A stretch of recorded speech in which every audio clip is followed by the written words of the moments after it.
Muhammad, saya nak teruskan sedikit. ya, apakah pendirian Kementerian Dalam Negeri melihat satu perusahaan Mahkamah Persekutuan baru-baru ini untuk membenarkan kewujudan SJKC, SJKT iaitu Sekolah Vernacular, kerana itu telah melalui satu proses Mahkamah Tinggi, Mahkamah Rayuan dan diputuskan secara mutlak di peringkat Mahkamah Persekutuan. Bermaksud kewujudannya adalah dijamin. Jadi apakah pendirian, adakah Yang Berhormat kita sebagai satu kerajaan madani menerima ini sebagai satu hakikat berlandaskan kepada kontrak sosial yang telah diperihalkan tadi? Terima kasih. Rakan saya, Saudara Wika Siong mengingatkan saya tentang keputusan mahkamah yang sudah pun dibuat tentang status kewujudan itu. Saya fikir mana-mana kerajaan, kita sekarang ataupun rakan-rakan kita sebelah sana, apabila satu keputusan mahkamah telah dibuat, pilihan yang ada menghormati keputusan mahkamah and kita move on. Saya fikir gitu dulu. Apabila ada dispute, itu fungsi mahkamah untuk memutuskannya. Baik. Tan Sri Yang Di-Pertua. Saya Di-Pertua. Nanti. Sekejap. Boleh kita move dah. Sekejap. Batu tadi, saya mengulas tentang bagi. Peraturan Mesyuarat 36(9). Dalam apa-apa perbahasan tidak boleh disebutkan kelakuan atau sifat-sifat siapa-siapa ahli-ahli parlimen atau siapa-siapa pegawai kerajaan. Tadi Bagan sebut Profesor Teo Kok Siong lupa daratan. Nanti tak payahlah bawa dia sampai tahap itu. Itu pandangan akademik dia. Kalau boleh Bagan minta tarik balik atau betul. Dia sedang membincangkan apa yang telah dibawa oleh ahli lain. Waktu dibawa tu tak ada bantahan pun. Baik. Terima kasih. Bagan, saya setuju supaya perkataan lupa daratan itu ditarik baliklah. Betul. Biar mungkin. Saya akur kepada perintah speaker. Tapi dia memang lupa segala-galanya. Terima kasih. Lupa daratan ditarik balik. Move kan. Terima kasih. Saya bergenjak kepada Batu yang bertanya sama ada kerajaan nak pindah undang-undang tentang masalah scam ini. Benar. Polis Diraja Malaysia telah pun mengangkat cadangan untuk pindah sejumlah undang-undang ke atas Kanun Tata Cara Jenayah, Akta 593, Kanun Keseksaan, Akta 574, Akta Pencegahan Jenayah, Prevention of Crime, POKA 1959, agar menepati keadaan dan situasi jenayah cyber masa kini. Jadi, sementara Seksyen 424A Kanun Keseksaan, Seksyen 116D Kanun Tata Cara Jenayah, Seksyen 116E Kanun Tata Cara Jenayah itu di bawah BAHIU, manakala Akta Pencegahan Jenayah Prevention of Crime Act POKA itu di bawah Kementerian Dalam Negeri. Cadangan itu sekarang dalam kajian dan sedang diperhalusi oleh kementerian dan juga pejabat peguam negara. Sirian secara khusus bertanyakan tentang adakah sudah dimulakan siasatan terhadap laporan polis yang dibuat kerana perbuatan menghina Yang Amat Berhormat Premier Sarawak. Jadi saya mengesahkan bahawa sejumlah 63 laporan polis telah diterima berhubung kenyataan dikeluarkan oleh Zul Amali Hussein yang menghina Premier Sarawak, iaitu Yang Amat Berhormat Datuk Patinggi Tan Sri Abang Haji Abdul Rahman Johari melalui aplikasi YouTube. Polis telah membuka kertas siasatan dan di bawah Seksyen 4(1)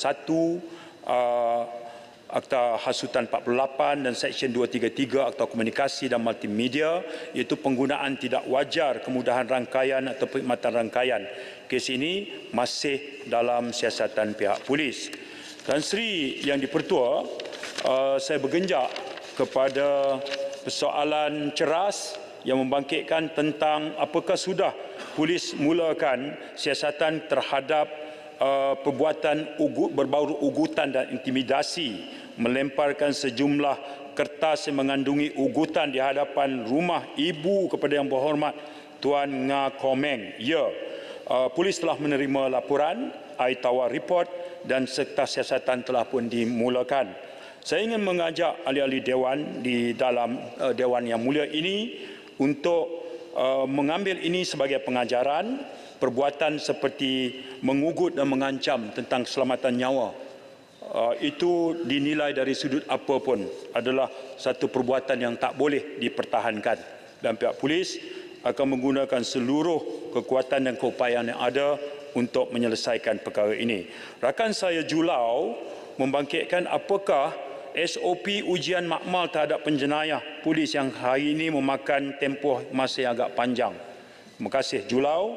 Buat masa sekarang, tertibnya adalah apabila satu pemeriksaan saringan awal urin dibuat, pihak polis akan ambil sampel urin, kemudian akan diserah oleh pegawai penyiasat dalam tempoh 48 jam kepada Jabatan Patologi atau Jabatan Kimia, dan ini di bawah kawal selia Kementerian Kesihatan. Yang di dalam kawal selia KDN ialah KDN bercadang untuk membentangkan cadangan pindaan akta penagih dadah. Yang tadi dibuat akta dadah berbahaya. Akta penagih dadah ini apabila ujian urin dibuat, kalau sekiranya ahli-ahli parlimen bersetuju meluluskan pindaan nanti, ujian urin akan dikendalikan oleh pegawai pemulihan dan dengan menggunakan test kit yang mematuhi standard piawaian antarabangsa, dan ini akan mempercepatkan keputusan. Dia boleh berlaku dalam masa beberapa minit sahaja, dan ini akan membantu mempercepatkan kes-kes seperti ini. Saya juga merujuk persoalan raup, apakah status terkini siasatan kematian Teo Beng Hok. Polis Diraja Malaysia bertindak di atas arahan yang dikeluarkan oleh Jabatan Peguam Negara, telah pun membuka kertas siasatan di bawah Seksyen 342 Kanun Keseksaan kurungan salah, ya, dan siasatan telah selesai, telah diserahkan kepada Jabatan Peguam Negara pada 11 hari bulan 8 tahun 2023. Oleh itu, suka saya maklumkan kepada Raup bahawa itu status semasa sekarang, kertas siasatan telah berada di Jabatan Peguam Negara. Saya bertanya. Terima kasih Bapak Menteri berkenaan dengan kes Teo Beng Hok. Kita sudah sedia maklum bahawa kejadian kematian Teo Beng Hok itu sudah sejak 2009 kalau tak silap saya. Sudah agak lama, sudah 14 atau 15 tahun sekarang. Dan kalau kita melihat kepada sejarahnya, perkara ini telah pun pergi ke inquest, ke Mahkamah Tinggi, Mahkamah Rayuan dan sebagainya. Dan kenapakah delaynya ataupun terdapatnya satu delay yang tidak dapat diperjelaskan? Sudah 15 tahun dan keluarga Teo Beng Hok itu selalunya mendapat maklum balas negatif bahawa masih dalam siasatan, dan mengikut jawapan yang Bapak Menteri tadi, Peguam Negara telah pun mendapat maklum balas ataupun report berkenaan siasatan itu dalam bulan 8 tahun lepas. Itu sudah lebih 6 bulan sekarang atau 7 bulan. Kenapa? Bolehkah yang Bapak Menteri memberi penjelasan berkenaan kelewatan ini? Terima kasih. Rakan saya Bukit Gelugur tentu saja faham. Yang saya sebutkan tadi adalah bertindak di atas arahan Jabatan Peguam Negara supaya pihak polis kembali membuka siasatan di bawah seksyen yang spesifik. Pihak polis menerima arahan itu, kemudian menubuhkan pasukan siasatan, melengkapkan siasatan, menyerahkan kepada Peguam Negara pada tarikh 11 bulan 8. Selepas berada pada Jabatan Peguam Negara, pihak polis selesai di situ. Melainkan jika sekiranya ada lagi perkembangan, kertas siasatan itu tak sempurna, perlu lagi aspek siasatan untuk dilengkapkan, pihak polis sedia bekerjasama. Tentang berlama-lama berada di Jabatan Peguam Negara, tentu saja itu di luar daripada tanggungjawab polis.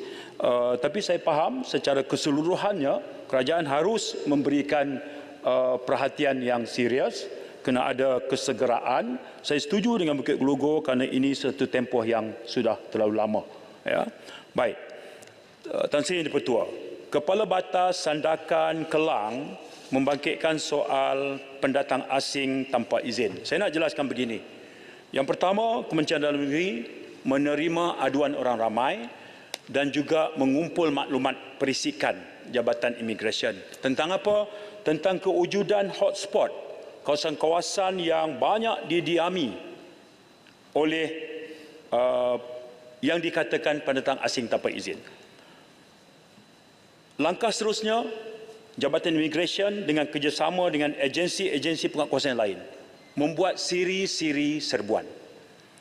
Apabila siri serbuan itu dibuat, akan ada elemen tangkapan. Setelah ditangkap, perkara pertama adalah mereka akan dilakukan satu siasatan ke atasnya. Hasil siasatan ada 4 perkara. Pertama, yang ditangkap itu betul warga asing tetapi mempunyai permit yang lengkap, pas lawatan kerja atau dia merupakan pas iktisas, dia pas yang lengkap dari segi undang-undang negara kita.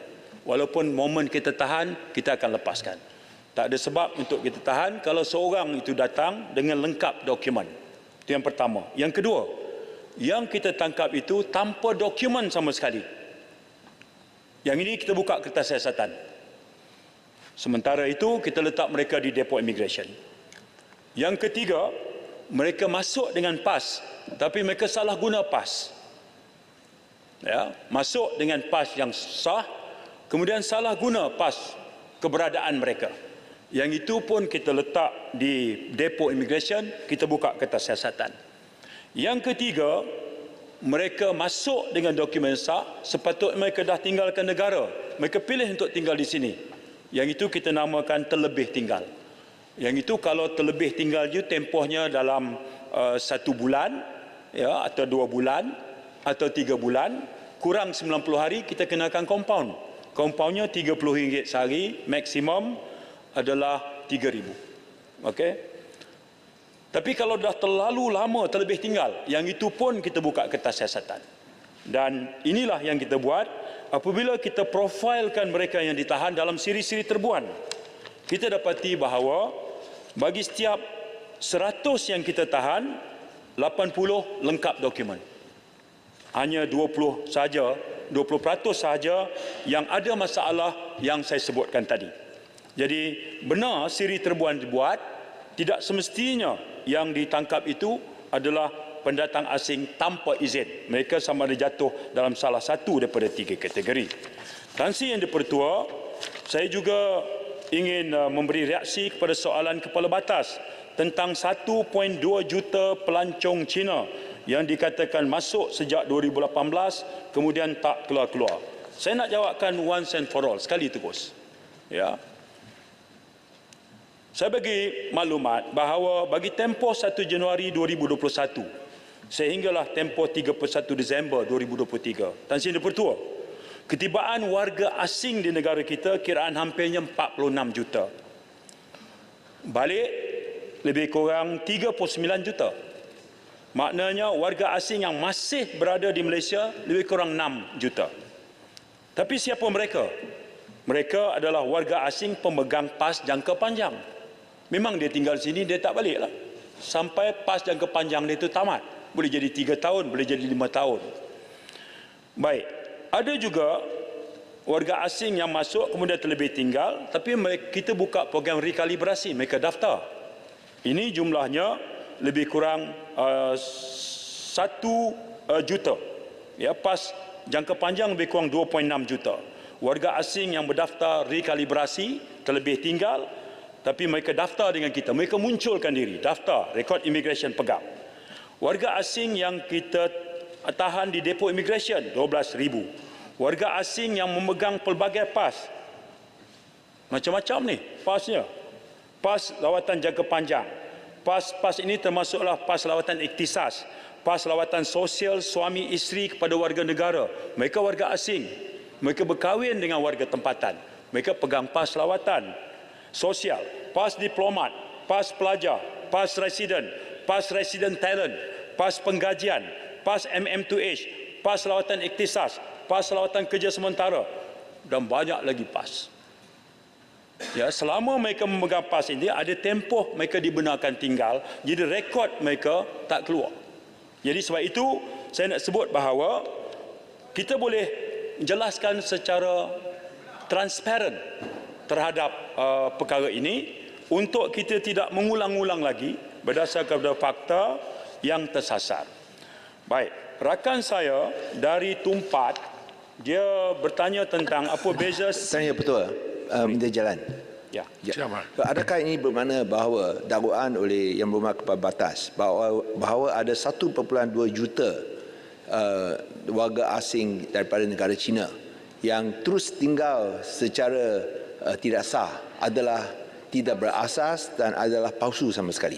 Kalau ya, saya rasa yang saya nak canangkan, beliau harus menarik balik dakwaan tersebut dan meminta maaf kepada Yang Berhormat Menteri Dalam Negeri kerana ini memang langgar peraturan 3612. Terima kasih, Tuan Dipertua.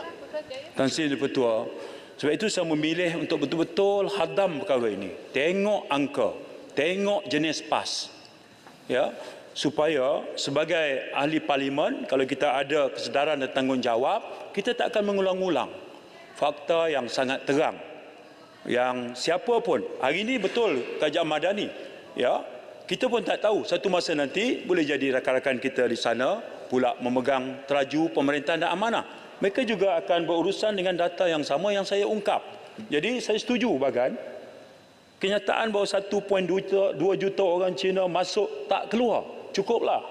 Itu dakwaan yang tersasar sama sekali, tak boleh dipertahankan berdasar kepada fakta dan angka yang saya bentangkan tadi. Ya. YB Menteri. Terima kasih.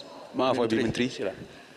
Berkenaan dengan isu operasi tentang parti dan sebagainya, saya menghargailah apa yang telah dimaklumkan oleh YB Menteri tentang operasi yang dijalankan dan juga data bahawa dalam lebih kurang 20% saja sebenarnya yang tak ada dokumen lengkap dan sebagainya.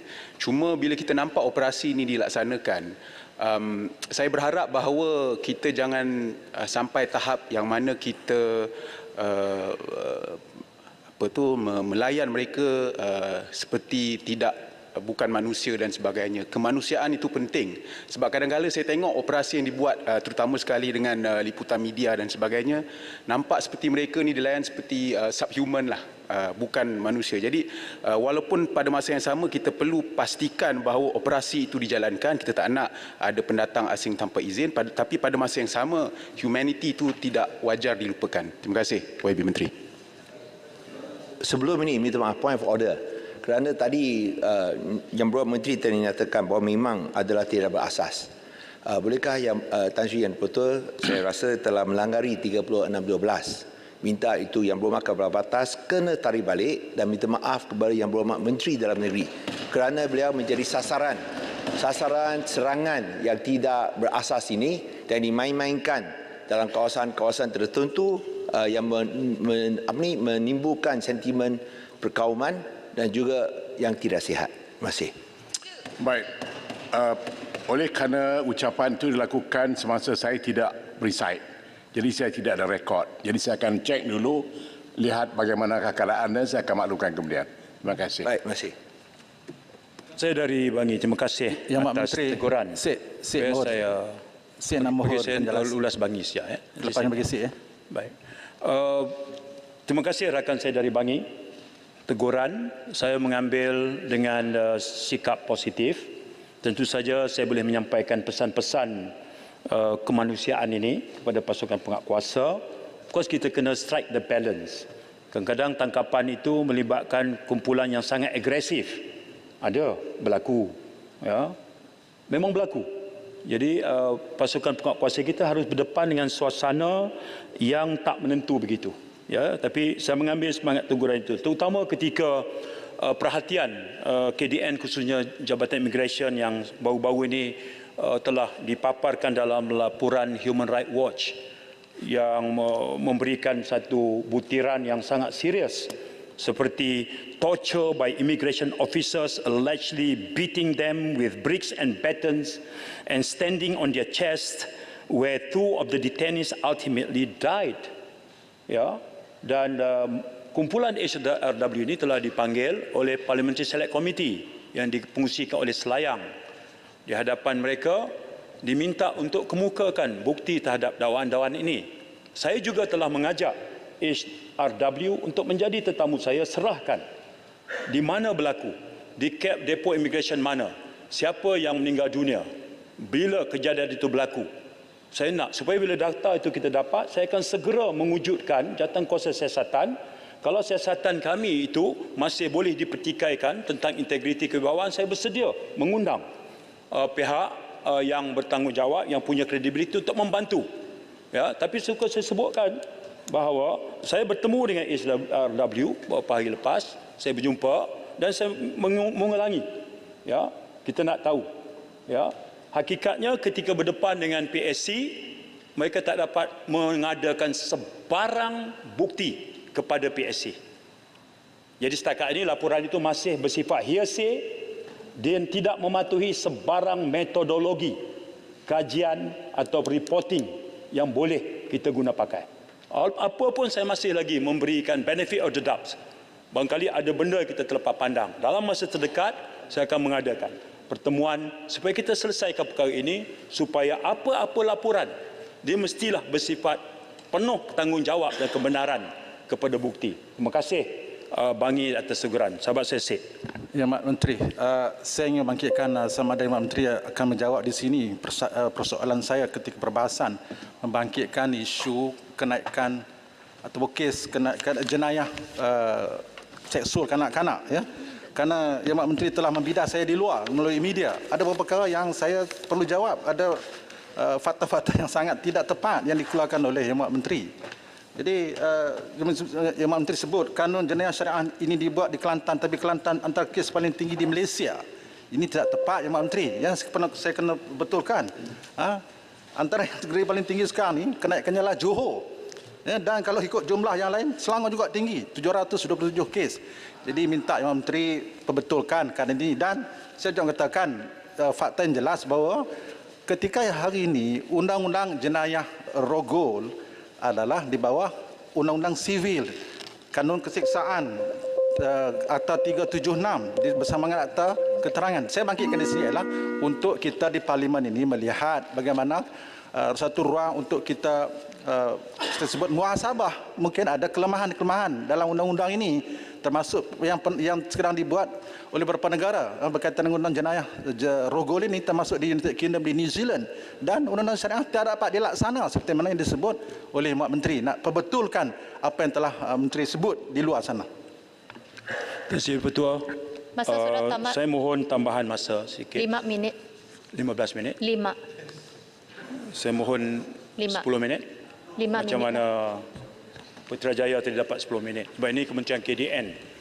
Saya akan cuba urus masa itu dengan Pak Ketua, boleh saya minta Pak Ketua, ada isu kewarganegaraan itu mungkin akan mengambil masa sikit. Itu isu penting. Ya, boleh Saya sudah kata tepat sedikit 10 masa minit. yang lebih. saya akan Pak sebut Ketua. dalam masa Setiausaha. Boleh. 10 minit. berapa minit? 10. 10. 10 minit. Terima kasih. Baik, saya tak mau prolong perkara ni lah, ya. Saya ada taklimat daripada CID kepada saya ni lengkap. Yang saya ada tu terbatas. Aku yang tu dulu. Ya, jadi jangan handpick secara piecemeal lah. Tapi saya ambil semangat baik. Saya boleh bentangkan secara tuntas. Nak cerita pasal ni dalam spirit, nanti dulu. Syed cakap, saya duduk. Saya bercakap, Syed duduklah. Jadi tidak jadi bahas, tak jadilah. Saya terangkan bahawa kalau Syed nak berminat nak mengetahui perkara ini dengan semangat nak bantu selesaikan tanpa pemikiran simplistik. Hal ini naik because of kelemahan ini, tak terlaksana ini. Yang itu saya tolak. Ya. Hakikat yang tak boleh kita ubah ialah kebanyakan yang terlibat dengan jenayah seksual kanak-kanak ini bila kita profile. Pertama, orang Melayu Islam. Itu fact yang takkan berubah.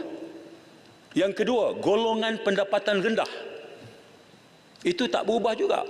Jadi semangat yang kita nak ambil adalah what do we do? Apa kita nak lakukan untuk bantu? Sebab dia melibatkan orang Melayu Islam. Apakah kerana kita ni sibuk dengan pentas politik sampai kita mengabaikan perkara yang paling asas dalam fabrik sosial masyarakat? Yang itu semangat yang kita nak ambil. Saya buka peluang seluas-luasnya, saya nak jemput ke pejabat saya, kita bincang dengan semangat untuk cari jalan penyelesaian. Okey, itu semangat. Bukit Gelugur, bangkitkan soal warga negara. Baik, saya nak sebut bertindak di atas kes Surani Kempis. Saya tak mau prolong. Kerajaan mengambil satu keputusan, iaitu perkara tentang warga negara dalam pelbagai persekutuan hendaklah digubal. Itu perkara dasar yang telah ditetapkan. Ianya bukan pindaan yang dibuat oleh Menteri Dalam Negeri. Bukan. Ia adalah pindaan yang dilakukan oleh kerajaan setelah keputusan dasar dibuat. Baik. Kementerian mana yang patut laksanakan? Kementerian Dalam Negeri. Okey. Keputusan dasar diberi, Kementerian Dalam Negeri kemudian bentangkan kepada Majlis Raja-Raja. Kenapa bentang Majlis Raja-Raja? Perlembagaan Persekutuan kata nak pindah tentang warga negara, green light Majlis Raja-Raja hendaklah diperolehi. Apa lagi? Kebenaran daripada persetujuan daripada Kerajaan Sabah dan Sarawak itu juga adalah prasyarat bila pindaan ini nak dibuat mengikut Perlembagaan Persekutuan. Proses itu selesai. Kementerian Dalam Negeri tubuhkan pasukan penyelidik. Apa yang kita selidik? Kita selidik 840 akta yang ada dalam negara kita supaya wujud keseragaman dan tak berlaku percanggahan. Ya. Pertama. Kedua, kita juga melihat pemakaian perkara yang sama di peringkat antarabangsa, negara-negara Commonwealth dan bukan Commonwealth. Dan hasil daripada penyelidikan ini, kita buat matriks pindaan. Ada pindaan yang kita nak pindah, ada perkara kita nak gugur, ada perkara baru kita nak perkenalkan. Dan itu sebagai matriksnya. Dan daripada situ, kita bentangkan lagi pada Majlis Raja-Raja. Panduan Majlis Raja-Raja. Kenapa?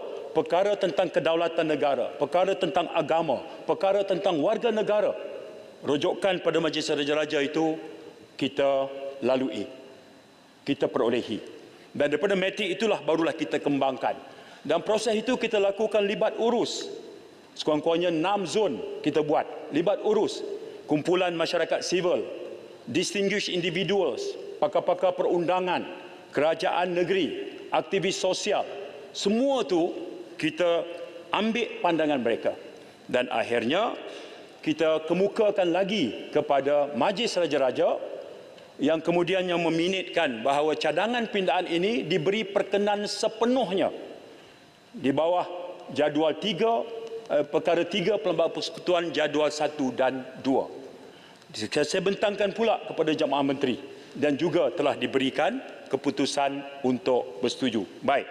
Tentunya perkara yang dibangkit oleh Bukit Gelugor adalah dari hal satu cadangan untuk meminda perkara di mana anak-anak terdampar atau foundling babies yang sekarang ini adalah mendapat warga negara secara kuat kuasa undang-undang di bawah perkara 19B.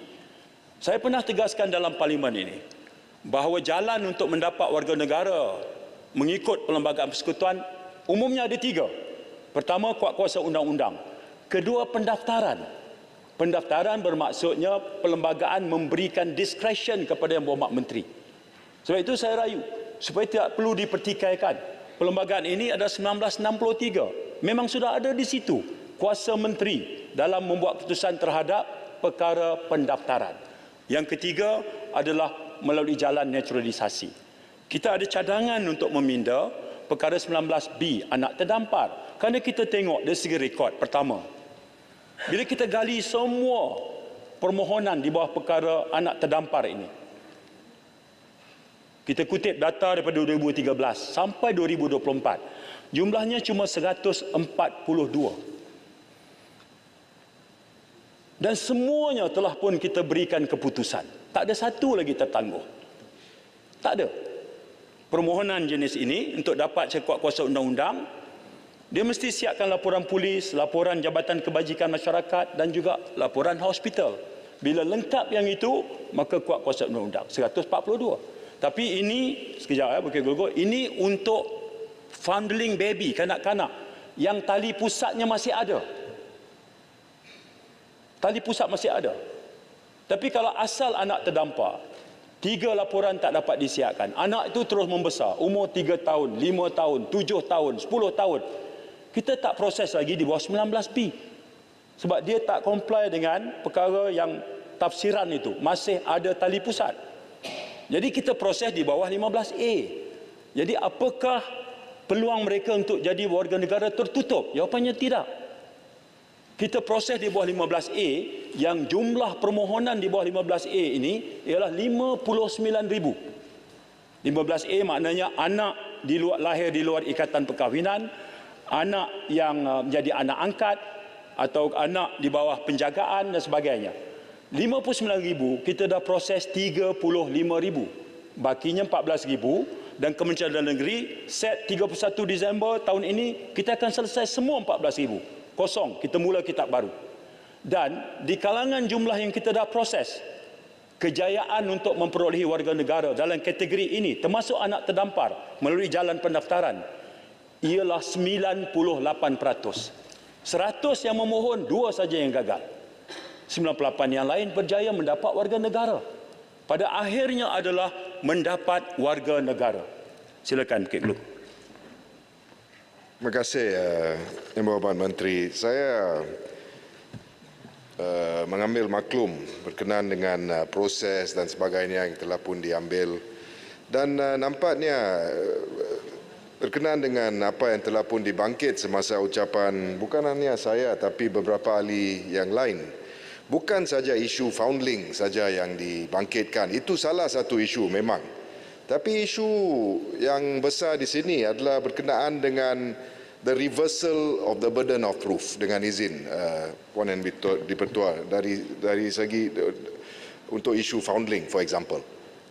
Minggu lepas seorang bayi dijumpai di dalam satu dobi atau laundromat di Subang Jaya. Hanya sebulan, agaknya sebulan, not even 1 month old. Adakah ianya munasabah untuk bayi itu membuktikan siapakah ibu bapanya apabila beliau membuat pendaftaran ataupun guardiannya membuat pendaftaran? Itu sudah tentunya tak munasabah. Nah, sekiranya kita lihat kepada justifikasi Yang Berhormat tadi, saya faham, bukan, tapi apa yang perlu kita bangkitkan di sini, 98%, 98% permohonan diluluskan. Kalau if I follow you correctly. Tapi itu dalam pada masa sekarang, di mana kami menghargai apa yang telah pun dibuat oleh Yang Berhormat dalam isu ini. Yang Berhormat sendiri yang menangani permohonan-permohonan ini. Tapi bagaimana pula apabila Yang Berhormat bukan lagi menjadi menteri? Adakah proses ini akan jalan seperti dalam masa Yang Berhormat? Adakah terdapat apakah jaminan?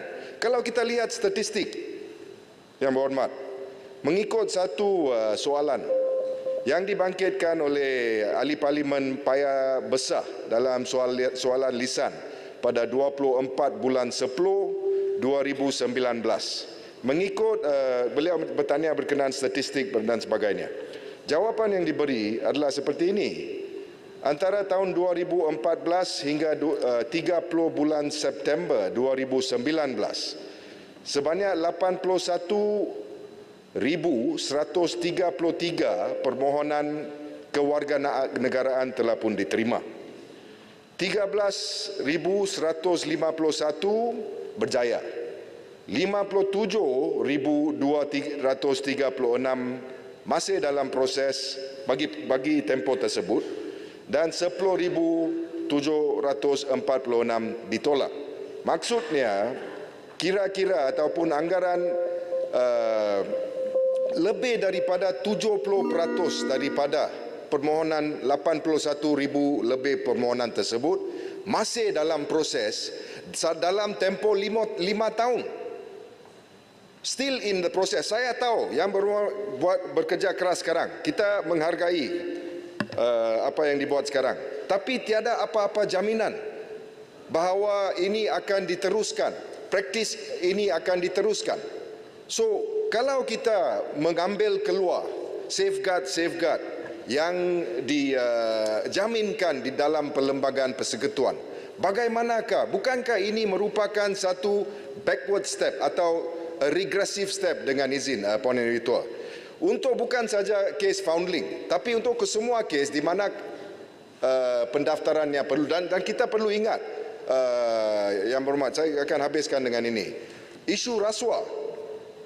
Kita tak boleh mengenepikan bahawa memangnya mungkin terdapat isu rasuah di dalam proses pendaftaran. Nah, sekiranya kita memerlukan ataupun semua yang layak menjadi warga negara melalui proses birokratik dan pendaftaran, bukannya ini boleh menggalakkan lebih kegiatan rasuah? Adakah semua ini telah pun dikaji dan berkenaan dengan isu yang kerap dibangkitkan bahawa ini merupakan satu isu ancaman keselamatan negara? Adakah kajian yang sewajarnya dibuat? Saya dah tanya soalan ini semasa ucapan saya. Bolehkah kajian itu didedahkan, diberikan kepada semua kami untuk kami mengkaji juga? Terima kasih, Puan Yang Bertuah. Terima kasih. Yang Berhormat Menteri Sila Gulong. Ya, Bukit Gelugur timbulkan persoalan. Betul. Sekarang saya berikan kelulusan setelah permohonan itu lengkap dengan syarat. Baik, apa jaminan dia? Pertama, kita akan pindah peraturan warga negara. Kedua, ada 14 akta lagi. Apabila pindaan ini nanti insya-Allah dengan sokongan rakan-rakan kita luluskan, pelaksanaannya mestilah didahului dengan pindaan sejumlah akta yang berkaitan termasuk peraturan-peraturan warga negara. Iaitu sebenarnya yang sebelum ini tak ada. Sebelum ini tak ada. Sebab itu komitmen baru yang kita berikan sekarang adalah dalam tempoh 1 tahun. 3 bulan 14 hari di bawah Jabatan Pendaftaran, bakinya di bawah KDN. Paling lama 1 hari ini 7 tahun, 10 tahun. Semalam saya bagi di Pulau Pinang. Anak umur 12 tahun dah mohon 10 tahun. Tapi fakta yang Bukit Gelugur sebut itu fakta 2019. Saya kongsi sekarang. Berapa jumlah permohonan 2013 sampai sekarang? 140,000. Berapa yang belum dibuat keputusan? 49,000. Daripada 49,000 itu, foundling baby, adopted children and children born out of wedlock, ini jumlahnya 14,000. Yang itu kita akan selesaikan berdasarkan kepada pindaan dan peraturan yang sekarang ini akan kita bentangkan, paparkan sebagai panduan kepada pemohon. Saya yakin apabila ini kita guna pakai, bahawa kebimbangan akhir apa dia? Pertama, tempoh menanti lama itu dah tak ada lagi.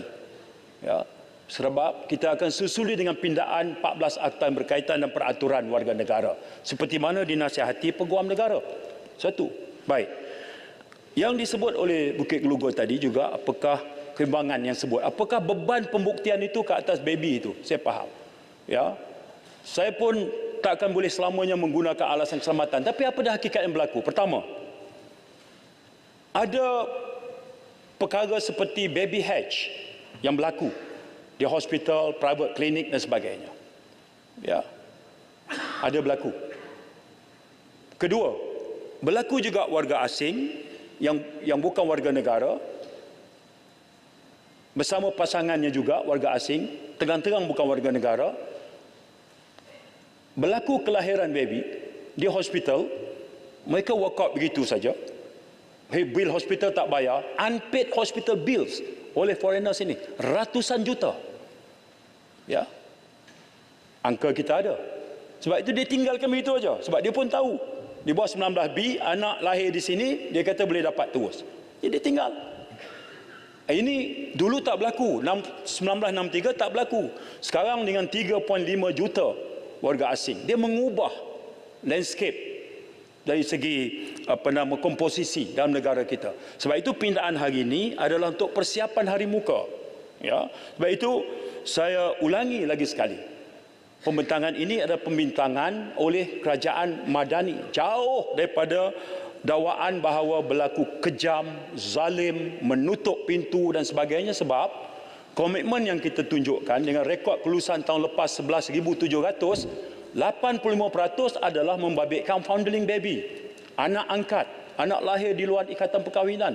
Sejumlah kecil saja naturalisasi, kes ibu warga Malaysia lahir anak luar negara dengan pasangannya 3,000. Minggu lepas semua selesai, tak ada lagi. Family Frontier punya subjek perjuangan itu dah tak ada, semua sudah diselesaikan oleh pegawai-pegawai yang faham tentang kehendak dan sifat ihsan yang nak dibawa oleh kerajaan Madani. Yang Berhormat Menteri, masa sudah tamat. Boleh saya tanya satu soalan, Puan Yang Bertuah? Just one final yang Singkat. Ya, terima kasih. Yang Berhormat, berkenaan dengan semua data dan statistik yang telah pun dirujuk, bolehkah kami diberi data dan statistik bayi yang ditinggalkan di hospital kerana bil tak dapat dibayar dan sebagainya? Can we have the details? Itu satu. Dan adakah kerajaan kita menyambut baik pindaan Suryani Kempe itu, iaitu yang telah pun diluluskan oleh kerajaan. Itu adalah satu langkah yang baik. Bolehkah kerajaan decouple ke semua pindaan, terdapat 8 atau 9 pindaan, decouple buat yang Suryani Kempe itu dulu, sementara kita mengkaji dengan lebih mendalam ke semua pindaan-pindaan melainkan Suryani Kempe tersebut. Terima kasih. Ini betul. Kan tutup begini ya. Perkara decouple kita bincang dalam kabinet, keputusan dia kita tolak.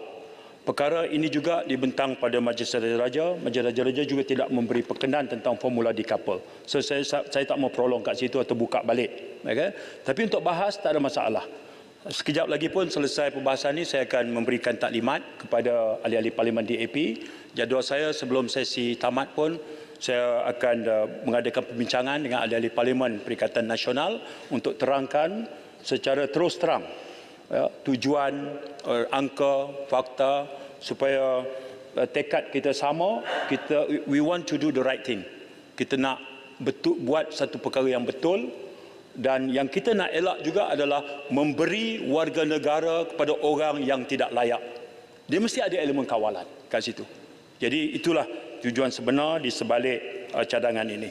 Tan Sri Pengerusi Tetap, saya kira sekadar itu. Di atas beberapa soalan yang tak sempat saya selesaikan pembahasan jawapannya di sini, saya ada catatan semua, saya akan berikan secara bertulis kepada ahli berhormat. Terima kasih kepada sekalian ahli berhormat yang mengambil bahagian dalam perbahasan titah diraja menyentuh perkara Kementerian Dalam Negeri. Wabillahi taufiq wal hidayah. Assalamualaikum warahmatullahi wabarakatuh. Terima kasih Yang Berhormat Menteri. Saya jemput Yang Berhormat Menteri Pengangkutan. Terima kasih Puan Ketua. Izinkan saya merakamkan setinggi-tinggi penghargaan atas keprihatinan 31 orang ahli Yang Berhormat terhadap Kementerian Pengangkutan yang membahaskan dan menyentuh perkara-perkara di bawah bidang tugas MOT. Kementerian Pengangkutan sentiasa komited dalam menyediakan perkhidmatan pengangkutan yang selamat, cekap dan berkesinambungan di seluruh Malaysia bagi meningkatkan kualiti hidup dan menyokong ekonomi yang kompetitif. Sepanjang sesi perbahasan bagi usul menjunjung kasih titah ucapan ke bawah Duli Yang Maha Mulia Seri Paduka Baginda Yang di-Pertuan Agong yang telah diadakan sejak 2 minggu yang lalu, Kementerian Pengangkutan telah mengenal pasti seramai 13 orang ahli-ahli yang berhormat, Tawau, Serian, Sipitang, Batang Lupa, Jerantut, Beaufort, Kinabatangan, Korakrai, Libaran, Kota Belud, Kalabakan, Miri dan Kota Marudu telah membangkitkan isu berkaitan sektor penerbangan negara berhubung dengan harga tiket penerbangan dari Kuala Lumpur ke Sabah dan Sarawak. Oleh demikian, saya akan menjawab persoalan berkaitan isu harga tiket penerbangan ini terlebih dahulu. Untuk makluman ahli-ahli yang berhormat, sebagai kerajaan yang berteraskan konsep madani, Kementerian Pengangkutan memandang serius akan keluhan dan rungutan rakyat mengenai harga tambang tiket penerbangan yang tinggi serta di luar kemampuan terutamanya semasa musim perayaan. Sebagai Menteri Pengangkutan, saya amat memahami sentimen dan juga hasrat daripada ahli-ahli yang berhormat, khususnya daripada Sabah dan Sarawak untuk membawa isu ini ke Dewan Rakyat. Dan memang saya sentiasa peka dan prihatin terhadap isu harga tiket penerbangan ini. Saya tidak mahu bersuara secara defensif. Saya rasa banyak hujah-hujah ataupun maklumat-maklumat ataupun ucapan-ucapan yang pernah disebut dalam Dewan Yang Mulia ini. Saya terus nak kepada apakah yang telah kerajaan lakukan dalam menangani isu ini. Yang pertama, untuk makluman yang berhormat, Kerajaan Perpaduan pada tahun 2023 telah memperkenalkan inisiatif Fly Siswa, iaitu bantuan subsidi pembelian tiket penerbangan untuk pelajar universiti awam, pelajar politeknik dan college community di bawah Kementerian Pendidikan Tinggi, serta pelajar matrikulasi dan institut pendidikan guru di bawah Kementerian Pendidikan Malaysia bagi laluan domestik di antara Semenanjung, Sabah, Sarawak dan Labuan. bagi mengurangkan beban kewangan mahasiswa yang ingin pulang ke kampung halaman. Pelaksanaan inisiatif ini akan diteruskan pada tahun 2024 untuk manfaat hampir 60,000 mahasiswa, terutamanya di Sabah, Sarawak dan wilayah Persekutuan Labuan. Inisiatif ini akan dilaksanakan melalui kaedah pemberian kredit Shell, di mana syarikat penerbangan akan mengeluarkan voucher digital bernilai RM300 kepada setiap pelajar yang layak untuk ditebus bagi maksud pemberian tiket penerbangan bagi laluan-laluan domestik antara Semenanjung, Sabah, Sarawak dan wilayah Persekutuan Labuan. Selain itu, syarikat penerbangan juga telah melaksanakan inisiatif khas bagi menawarkan tiket penerbangan pada harga yang rendah. Sebagai contoh, AirAsia telah menyediakan tambahan 22,000 tempat duduk pada tambang rendah tetap dari Kuala Lumpur dan Johor Bahru ke 7 destinasi, Kota Kinabalu, Sandakan dan Tawau di Sabah yang berharga RM348 sehala, serta Bintulu, Kuching, Sibu dan Miri di Sarawak berharga RM298 sehala, bermula pada 5 hingga 17 April 2024 sempena sambutan Hari Raya Aidilfitri. Untuk makluman, harga-harga tetap ini adalah untuk penerbangan-penerbangan tertentu pada waktu malam. Manakala Malaysia Airlines Berhad menawarkan program khas untuk pelajar iaitu MH Explorer, di mana para pelajar yang berdaftar dengan program tersebut layak menikmati diskaun sehingga 30% daripada harga tiket penerbangan. Di samping manfaat lain seperti allowance bagasi tambahan sebanyak 10 kg dan tawaran khas untuk ahli keluarga serta rakan-rakan pelajar. Jemaah Menteri pada 13 Disember 2023 telah bersetuju dengan cadangan Kementerian Pengangkutan untuk melaksanakan harga maksimum RM599 bagi tiket penerbangan sehala ekonomi dari Semenanjung ke Sabah, Sarawak dan Labuan. Tempoh pelaksanaan inisiatif ini adalah pada 3 hari perjalanan sebelum tarikh sambutan perayaan, ini termasuk Tahun Baru Cina, Hari Raya Aidilfitri, Pesta Keamatan, Hari Gawai dan Hari Christmas untuk tahun ini. Kementerian Pengangkutan bersedia mempertimbangkan untuk menambah bilangan hari perjalanan dari 3 hingga ke 5 hari sempena sambutan Hari Raya Aidilfitri tahun ini. Melalui inisiatif ini, harga maksimum tiket penerbangan kelas ekonomi sehala ditetapkan pada harga RM599 tidak termasuk cukai dan fee. Bagi tiket penerbangan kelas ekonomi yang melebihi RM599, kerajaan akan membayar perbezaan harga antara harga asal tiket penerbangan dan harga maksimum tersebut. Manakala tiket penerbangan yang berharga kurang daripada RM599 bagi laluan-laluan berkenaan akan dijual pada harga asal yang telah ditetapkan oleh syarikat-syarikat penerbangan. Ini tidak melibatkan sebarang subsidi bantuan tiket penerbangan oleh kerajaan sekiranya harga tersebut kurang daripada RM599. Puan Ketua, Yang Berhormat Sandakan dan Libaran telah mencadangkan supaya diwujudkan penerbangan antarabangsa terus tersandakan. Ya. Saya akui beberapa langkah-langkah dan tindakan diambil oleh kementerian. Harga tiket rendah, harga maksimum. Harga maksimum yang dibuat oleh MAS at 599 untuk 3 hari. Adakah kerajaan mengkaji selepas 3 hari what happened? You see, they don't make money during the first 3 days, the 3 days program ini dilaksanakan. Tetapi selepas itu, 2 minggu selepas itu, Datuk Menteri, if you go to the pricing of ticket, 2 weeks after the 3 days ini, dia haywire, tak di luar kawalan. Itu yang satu one way sampai 2,400 pergi 3,300 economy seats one way. Satu. Maknanya program ini perlu dipantau sama ada dia memberi kesan negatif kepada harga tiket selepas 3 hari pelaksanaan program ini. Kedua, Datuk Seri, ada Yang Berhormat Menteri, dia tiket dijual kepada third party yang tidak dikawal. MAS sendiri pun dia engage third party, AirAsia engage third party. Almost all the seats are on third party ticketing agent. Dan ini mungkin model bisnes yang dibuat oleh sistem penerbangan. So dia katakan bahawa third party yang naikkan harga. See, you must kawal this. Terlalu mahal. Ada seat 2-3 seat third party punya agent ini yang seat available. Must ada seat but it's exorbitant, terlalu mahal. Ketiga, faktor ini boleh dilihat oleh kerajaan. Musim perayaan, seats are not available. You go, ada turis datang daripada China, daripada Kota Kinabalu, nak kembali ke KL. They already pre-book all this ticket daripada pelancong-pelancong ke KL. Because sistem dia mesti daripada Kinabalu pergi KL baru balik China. Most flight. So we people from Sabah and Sarawak terpaksa mencari 1-2 kursi yang tinggal. And then kursi inilah yang sepatutnya jual murah because it's all taken. But kursi inilah yang jual terlalu mahal. So maknanya ada beberapa faktor yang perlu dilihat oleh kerajaan. Availability of seats, flight frequency, perlu dilihat. If you buat program Asia ada 299, MAS ada 599 untuk 3 hari, dia tidak menyelesaikan masalah yang sedang dia dihadapi oleh Sabah Sarawak, the people of Borneo yang nak ke Kuala Lumpur dan vice versa. Terima kasih. Adakah saya tak tanya Yang Berhormat, adakah Yang Berhormat minta kita batalkan ni? Tak, you must pantau this, kesan dia. You know, you don't just make program 599. During that time 3 hari itu yang Menteri, airlines ini, serikat penerbangan ini mungkin tidak dapat meraih keuntungan. But after that, you must pantau the price. Yang Berhormat, yang pertamanya fakta itu tak betul. 3 hari itu tidak ada kerugian kepada syarikat penerbangan. Walaupun kita tetapkan harga maksimal 599, apa yang mereka patut jual itu, the difference are being paid by the government. Katakan ada 40% ataupun 30% kerusi yang dia patut jual lebih daripada 599. Kita minta dia jual 599. Difference itu adalah ditampung oleh kerajaan. Jadi maksudnya syarikat penerbangan tidak mengalami kerugian. Dia tetap untung. After 3 days itu, maksudnya saya tahu yang masalahnya sekarang ini daripada balik. Hala balik.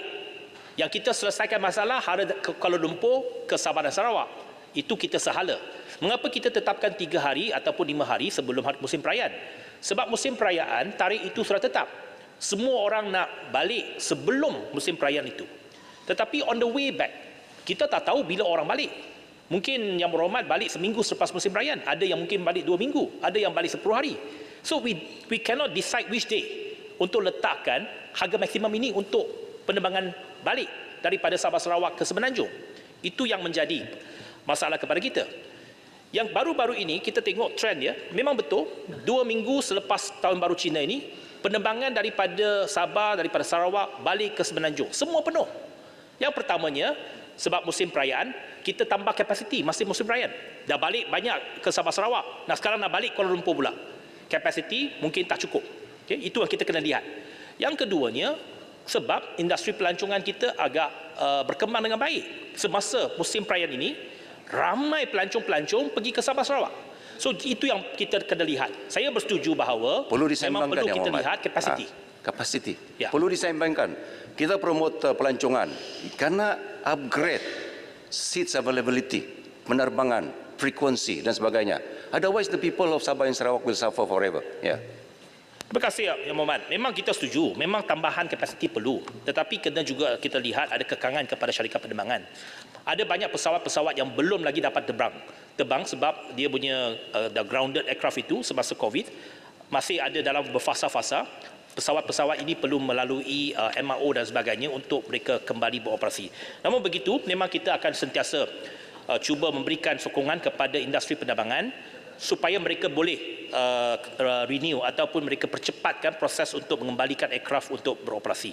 Tentang third party ini, apa yang dipanggil sebagai online travel agent, OTA ni, memang ini bermasalah. Saya tahu. Dan memang sekarang ini sukar untuk kita kawal sebab OTA ini berlambak. Dia bukan dalam negara saja. Dia ada juga travel agent ini, online travel agent di negara luar. Memang masalah.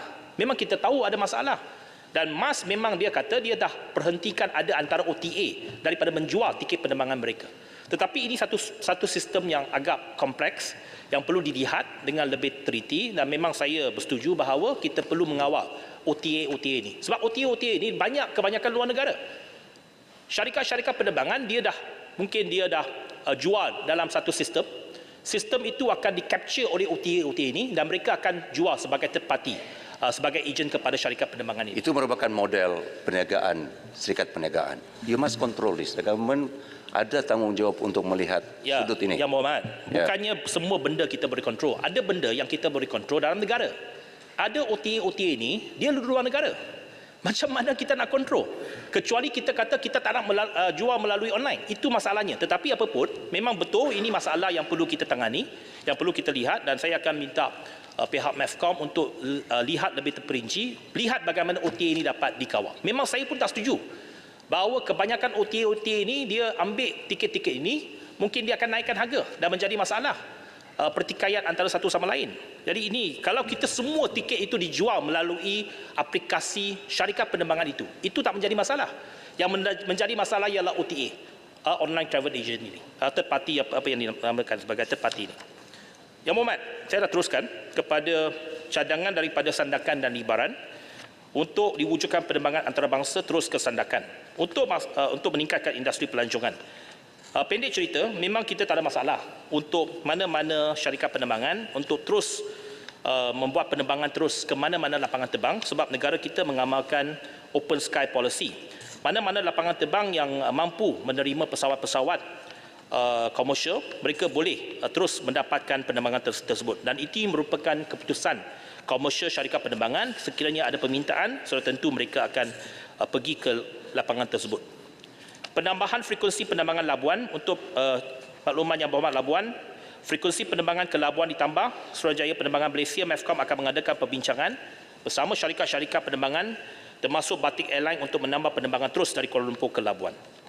Charge carbon ini yang dibangkitkan oleh Yang Berhormat Kubang Krian. Kementerian Pengangkutan komited untuk mencapai sasaran karbon sifar bersih pada tahun 2050 bagi sektor penerbangan antarabangsa selari dengan matlamat Long Term Aspirational Goal yang telah disetujui oleh International Civil Aviation Organization.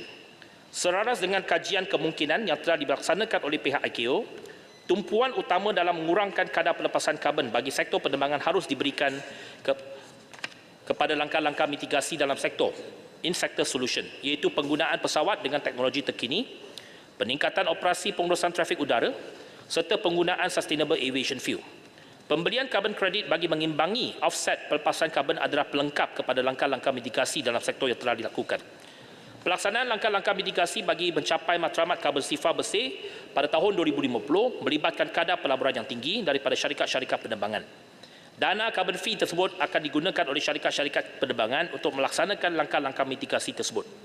Dalam hubungan ini adalah menjadi dasar dan MOT bahawa pengenaan carbon fee adalah merupakan keputusan komersial syarikat penerbangan yang wajar ditentukan oleh syarikat penerbangan berkaitan berdasarkan strategi ataupun model perniagaan masing-masing.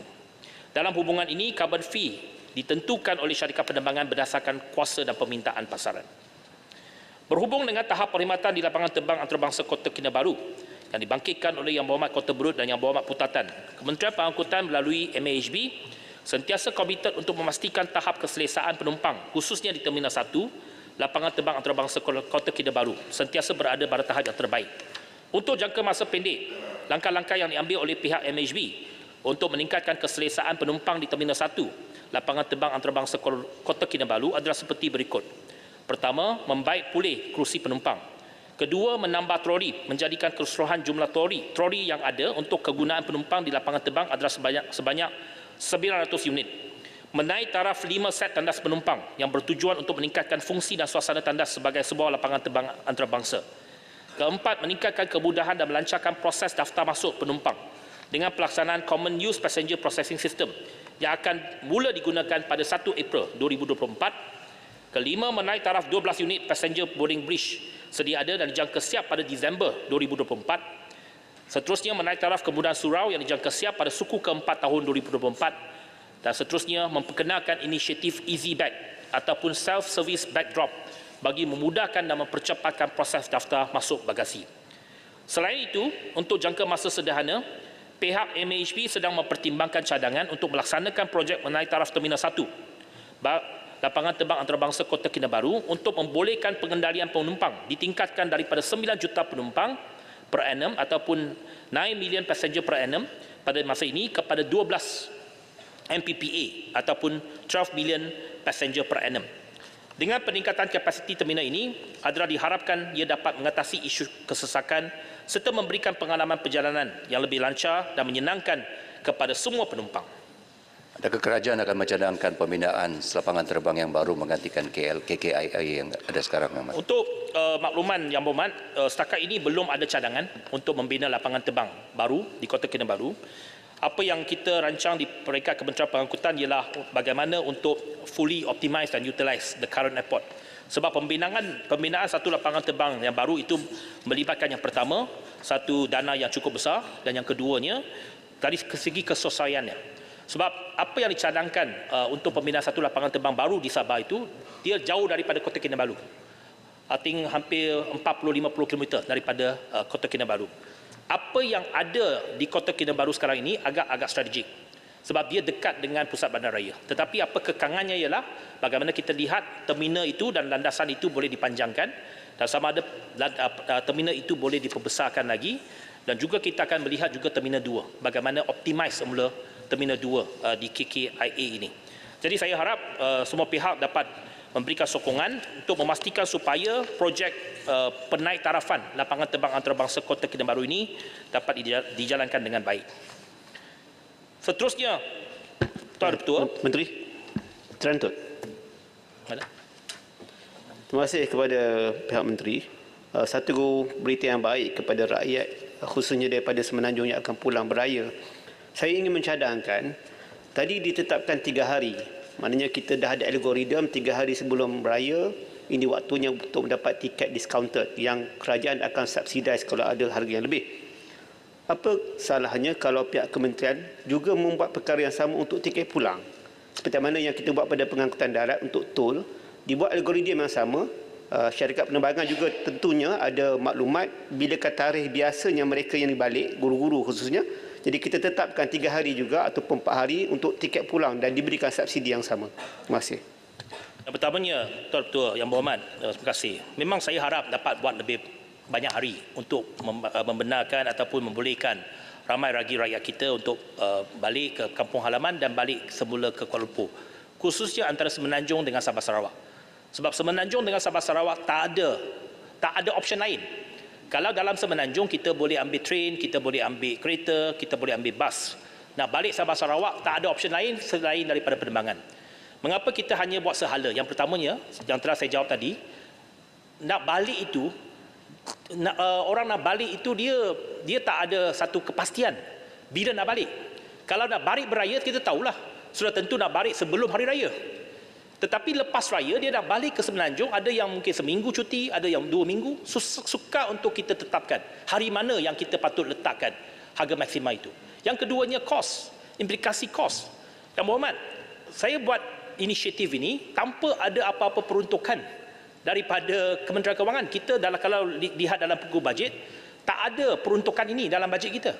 Tetapi kita cari mana-mana simpanan daripada perbelanjaan dalam kementerian, dan kita buat dengan lebih kreatif. Ada dana-dana tambahan seperti nombor pendaftaran khas dan sebagainya, kita salurkan untuk tujuan ini. Jadi kita juga kena lihat bagaimana untuk menggunakan perbelanjaan kita ini dengan optimal. Jadi sementara ini kita akan cuba tambah dulu mungkin untuk hari raya yang akan datang ini, sebab saya lihat mungkin hari raya, saya tak pastilah hari Rabu ke ataupun hari Selasa. Tapi kita tahu sudah tentu hujung minggu sebelum hari raya itu orang ramai akan balik. Jadi kita mungkin akan mulakan pada hari Sabtu sebelum hari raya tersebut. Hari raya akan datang ini. Jadi mungkin kita akan tambah 1-2 hari untuk harga maksima ini. Itu yang kita akan mulakan dulu, dan kita lihat untuk sektor balik ke Semenanjung ini bagaimana kita dapat bantu, dan kita akan juga dapatkan kerjasama daripada syarikat-syarikat penerbangan. Untuk BIRI, lapangan terbang BIRI, sebab Yang Berhormat BIRI dan Yang Berhormat Lawas telah membangkitkan isu berkaitan lapangan terbang BIRI. Untuk makluman ahli Yang Berhormat, cadangan untuk menaik taraf lapangan terbang BIRI telah disenaraikan oleh Kementerian Pengangkutan di bawah Rolling Plan 5, Rancangan Malaysia ke-12 tahun 2025 sebagai salah satu projek kementerian yang perlu diberikan keutamaan untuk dilaksanakan. Kelulusan permohonan projek ini adalah tertakluk kepada kedudukan kewangan dan kemampuan kerajaan pusat. Cadangan projek naik taraf ini adalah antara lain akan melibatkan pertambahan kapasiti terminal daripada 2 juta penumpang setahun kepada 3 juta penumpang setahun. Pada tahun 2019, lapangan terbang BIRI telah mengendalikan 2.4 juta penumpang, di mana dia telah melebihi kapasiti sedia ada sebanyak 20%. Jadi Sebagai kesimpulan, untuk lapangan terbang Miri memang kita akan masukkan dalam rolling plan tahun depan dan kita harap diberikan keutamaan oleh Kementerian Kewangan. Saya nak masuk kepada isu darat. Projek laluan Rio Pantai Timur, ECRL, menyentuh isu-isu pertahanan. Minta maaf, sudahkah bercakap tentang MAHB, KLIA? Belum? Sudah. Oh, minta maaf, saya nak masukkan sikit je. Tentang cadangan khazanah dan KWSP untuk menjual sebahagian pegangan MHB kepada GIP yang dimiliki oleh BlackRock. Apakah Kementerian Pengangkutan bersetuju dengan cadangan ini? Sebab difahamkan saya zaman yang bawa Menteri PH 1.0 dulu pun sudah tidak dipersetujui oleh Kabinet dululah. Jadi saya nak tanya, apa nilai tambah GIP kepada KLIA sedangkan kita ada operator airport yang lebih baik di Incheon, Doha, Changi. GIP ran some of the worst airport in Europe. Jadi kenapa GIP menjadi pilihan? Yang pertamanya itu ialah andaian Yang Berhormat saja. Belum pun ada pengumuman kata kita nak jual kepada GIP. Itu andaian Yang Berhormat. Itu yang saya kata, itu andaian. Yang keduanya, keputusan masa 2019, masa kerajaan PH dulu, tak pernah dibincangkan dalam kabinet. Boleh tanya Presiden Parti Yang Berhormat, tak pernah dibincangkan dalam kabinet. Tak pernah isu itu dibangkitkan dalam kabinet pun. Yang ketiganya, isu pemilikan equity, bagaimana dia nak strategik, dia tidak melibatkan Kementerian Pengangkutan. Syarikat MHB ialah operator lapangan terbang. MOT ialah regulator. Jadi kita tak boleh campur tangan dari segi equity MHB. Bagaimana struktur equity, itu terpulang kepada Khazanah. Khazanah akan membuat keputusan, dia akan membuat pengumuman kalau ada berkenaan dengan apa-apa restructuring equity holdings Khazanah ini. Jadi ini terpulang kepada Khazanah. Dan saya rasa cukup yakin dengan pengalaman dan juga profesionalisme Khazanah untuk membuat penilaian. Dengan siapa mereka nak buat akan strategik, itu terpulanglah. Setakat ini tak ada langsung confirmation bahawa Khazanah telah memasuki perjanjian dengan mana-mana pihak. Kalau ada, sudah tentu akan ada pengumuman Yang Berhormat. Okey? Puas hati ya? Jadi tak payah spin lagi isu ni ya. Seterusnya saya ingin menyentuh isu-isu berkaitan ECRL yang telah dibangkitkan oleh Yang Berhormat Tumpat, Yang Berhormat Bentong dan Yang Berhormat Setio. Untuk makluman Yang Berhormat Tumpat, kerajaan tidak mempunyai cadangan untuk mengembalikan stesen ECRL Pengkalan Kubur setakat ini kerana ia melibatkan kos yang tinggi kepada kerajaan. Untuk makluman, terdapat beberapa economic acceleration project di negeri Kelantan yang telah dikenal pasti untuk dibangunkan seperti di stesen Pasir Putih iaitu Tok Bali Industrial Park yang akan memfokuskan kepada kawasan industri dan pelabuhan darat. Projek ini akan memberikan kesan limpahan kepada sektor-sektor lain yang berpotensi seperti pelancongan, logistik, industri halal dan pertanian. Menjawab isu pemantauan projek ECRL daripada Yang Berhormat Bentong, pihak pasukan projek ECRL mengambil maklum aduan berkenaan impak alam sekitar dan kerosakan infrastruktur jalan lama Bentong Kuala Lumpur di dalam kawasan pembinaan projek ECRL. Berikut merupakan tindakan yang telah diambil oleh pihak ECRL bagi mengawal isu yang telah dibangkitkan. Yang pertama, untuk makluman, pihak ECRL telah melaksanakan rutin pemeriksaan tapak secara mingguan untuk mengenal pasti ketidakpatuhan yang berlaku bagi tujuan pembaikan secepat mungkin. Selain itu, pihak ECRL juga telah melaksanakan audit pengawasan tapak yang terkini pada 7 dan 8 Februari 2024 bagi tujuan pematuhan alam sekitar. Oleh yang demikian, impak alam sekitar dapat dikawal secara serta-merta tanpa melibatkan kesan kepada orang awam. Yang kedua, tindakan pembaikan telah dilakukan sama ada melalui pemantauan oleh pihak ECRL ataupun aduan daripada orang awam. Untuk makluman, pihak ECRL telah melaksanakan kerja-kerja pembaikan dan telah mengemukakan surat maklum balas rasmi kepada pihak JKR Pahang pada 4 Oktober dan 28 Disember tahun lalu terhadap aduan serta kerja-kerja pembaikan kerosakan jalan yang diterima. Selain itu, pihak ECRL juga mengambil tindakan berkala bagi mencuci jalan daripada kesan debu dan habuk terutamanya di laluan keluar masuk tapak projek ECRL. Bagi memudahkan aduan dilakukan oleh orang awam, pihak ECRL telah menyediakan talian aduan bernombor 017 788 3836 bagi projek ECRL Seksyen 7 yang melibatkan daerah Bentong. Melalui aduan yang diterima, pihak ECRL akan melaksanakan tindakan susulan bagi memastikan kerja-kerja pembaikan yang diperlukan. Segala aduan yang diterima akan dikenal pasti dari masa ke semasa.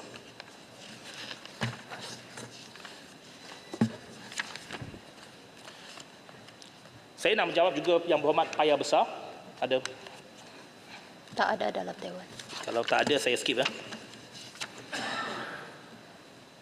Okey. Saya masuk kepada penyelenggaraan stesen dan aset KTMB. Nak menjawab Yang Berhormat Jerantut. Okey. Kerja-kerja penyelenggaraan ke atas aset KTMB dijalankan secara harian, mingguan, bulanan, tahunan mengikut keperluan dan tahap kerosakan aset tersebut.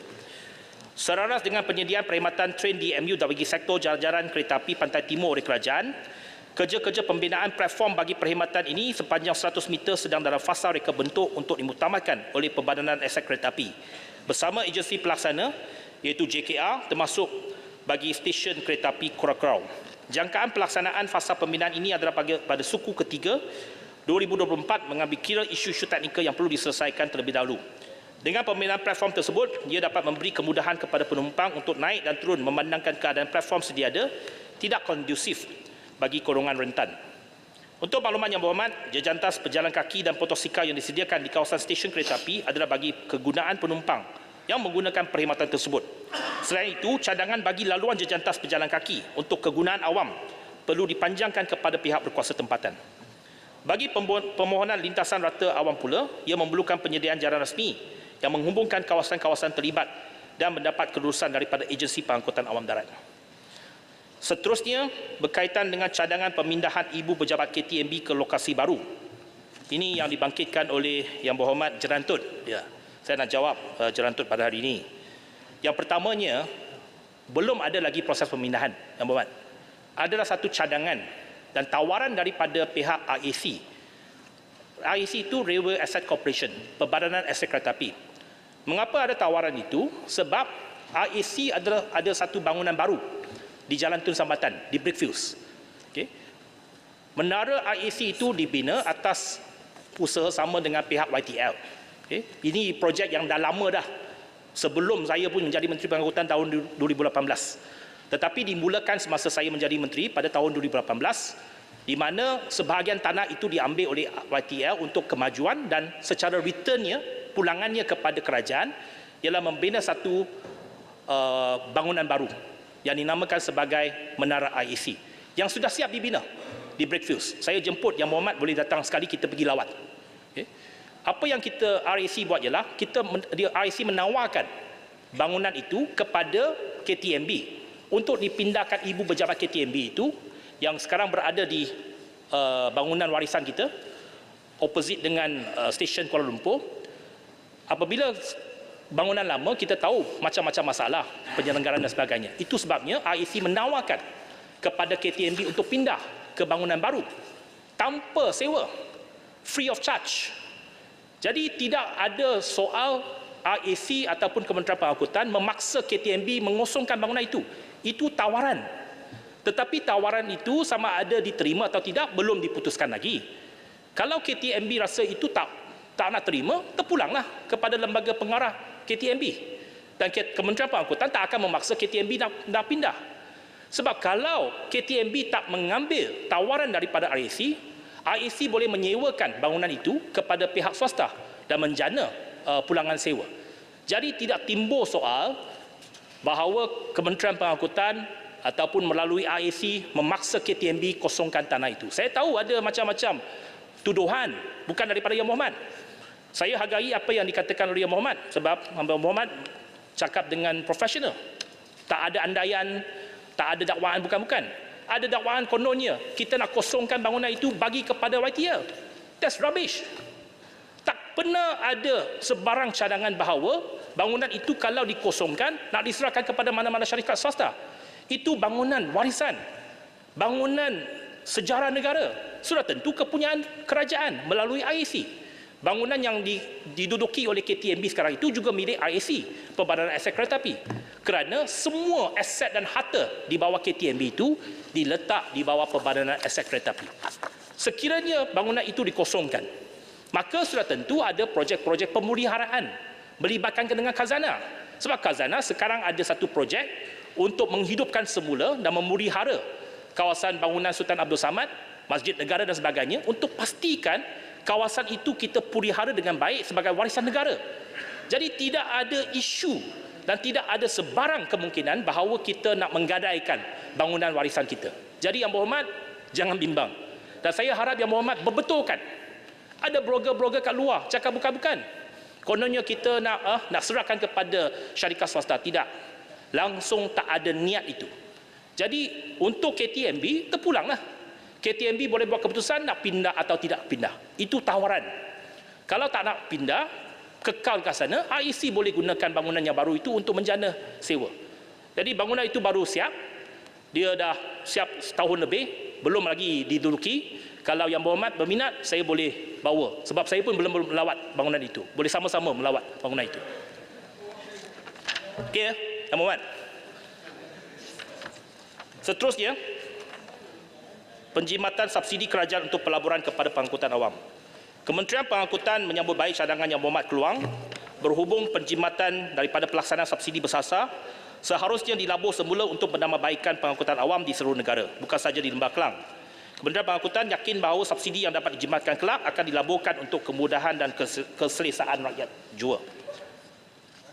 Yang Berhormat Petaling Jaya memastikan bahawa kawasan PJ meliputi perkhidmatan pengangkutan bas bagi 34 laluan termasuk bas perantara dan BRT bagi kesinambungan perkhidmatan rel. Data purata perjalanan penumpang sehari yang direkodkan menunjukkan peningkatan kadar positif hampir 19% iaitu 34,809 penumpang pada tahun 2023 berbanding 28,000 pada tahun 2022. Kerajaan sememangnya sedang melaksanakan inisiatif Demand Responsive Transit DRT ataupun Bus on Demand secara proof of concept di mana pengguna perkhidmatan kenderaan awam boleh menggunakan perkhidmatan atau inisiatif ini bagi menangani masalah first mile dan last mile yang dibangkitkan. Bagi kawasan Petaling Jaya, Rapid Bus dalam perancangan untuk melaksanakan proof of concept DRT yang dijangka pada Mei 2024 di laluan LRT Taman Paramau ke Sungai Way dan laluan LRT Taman Bahagia ke SS7. Perkhidmatan BOD merupakan tempahan perkhidmatan bas melalui aplikasi yang dijalankan tanpa jadual dan laluan yang tetap serta beroperasi di dalam zon yang diluluskan. Objektif POC ini adalah untuk mengkaji keberkesanan perkhidmatan, menilai impak kepada perkhidmatan sedia ada dan mengumpul maklumat tahap penggunaan perkhidmatan BOD dalam kalangan orang awam. Syarikat aplikasi yang berminat boleh memajukan kertas cadangan berkenaan permohonan POC BOD kepada unit bas Ibu Pejabat APAD yang telah dilaksanakan bermula 5 September 2022.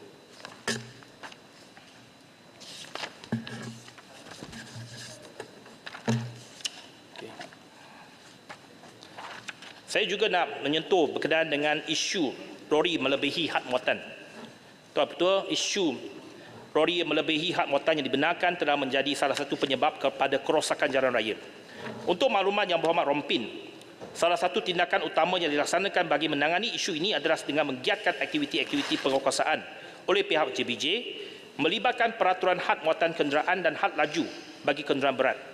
Selain mengoperasikan 53 buah stesen penguasa ataupun stesen timbang di seluruh negara, pihak JBJ juga turut dibekalkan dengan 75 unit alat timbang mudah alih bagi tujuan penguasaan tersebut. Sepanjang tempoh antara tahun 2016 sehingga September 2023, sejumlah 65,221 notis saman telah dikeluarkan, melibatkan kesalahan muatan bahaya dan lebihan muatan. Di samping itu, Kementerian Pengangkutan bersama Kementerian Kerja Raya sedang dalam proses akhir untuk membangunkan sistem High Speed Weight in Motion. Menerusi penggunaan sistem HS-WIM ini, aktiviti penguasaan kenderaan berat boleh dilaksanakan secara masa sebenar atau automatik tanpa memerlukan kenderaan tersebut perlu berhenti untuk ditimbang. Sistem HS-WIM ini akan dipasang terus di atas jalan lokasi-lokasi strategik di seluruh negara. Sistem HS-WIM ini akan membolehkan aktiviti penguasaan dilaksanakan 24 jam sehari sepanjang tahun. Aspek integriti penguasaan juga akan dapat ditingkatkan apabila proses penimbangan dan penguasaan dilaksanakan secara automation sepenuhnya. Penggunaan sistem HS-WIM juga dapat mengurangkan kebergantungan kepada jumlah tenaga manusia atau anggota penguasaan yang tinggi. Anggota penguasaan akan boleh melaksanakan aktiviti penguasaan di lokasi-lokasi yang lain yang tidak dipasang dengan sistem tersebut. Akhirnya, sistem HS-WIM ini dijangka dapat memperluaskan capaian, meningkatkan pematuhan dan memperkukuhkan lagi keberkesanan penguasaan ke atas peraturan muatan kenderaan motor serta menjadi penyelesaian jangka masa panjang dalam menangani isu had muatan kenderaan berat. Dengan Speaker. Kuala Langat. Ya. Terima kasih. Saya juga membahaskan isu had muatan lebih kenderaan-kenderaan besar ni. Kalau di Kuala Langat ni, antara yang faktor kita lihat adalah faktor jalan raya itu sendiri, yang saya kira teruk lah. Kemudian dengan pembangunan yang pesat di Kuala Langat ni, yang mana akhirnya menyebabkan kesesakan lalu lintas. Dan saya dapati, dan ini juga respon daripada pemandu-pemandu kenderaan berat ni, apabila keadaan lalu lintas yang padat begini, akhirnya mereka waste dan mereka mendapat jalan-jalan pilihan. Dan jalan pilihan itu adalah alternatif jalan ini adalah melalui kampung-kampung, yang mana akhirnya merosakkan jalan kampung, dan ia juga berlaku sehingga pendawaian elektrik dan juga TM juga terputus dan sebagainya. Dan setiap hari saya ucapkan terima kasihlah kepada pihak JPJ yang memantau tetapi sejauh mana mereka akan terpaksa memantau keadaan sebegini, yang akhirnya juga sangat membebankan dan menjadi isu kepada kampung-kampung. Terima kasih. Yang Muhammad, memang kita tahu bahawa kalau kita pasang HSP mungkin dia nak cari jalan pintas dan sebagainya. Itu sebabnya kita akan cari lokasi yang strategik, yang mungkin mereka tak boleh elak. Umpamanya untuk pelabuhan.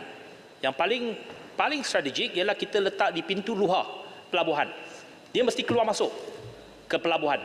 Jadi macam mana dia nak elak pun dia tak boleh elak kalau untuk lori-lori kontainer ini. Memang kita tahu bahawa ada pelbagai cabaran.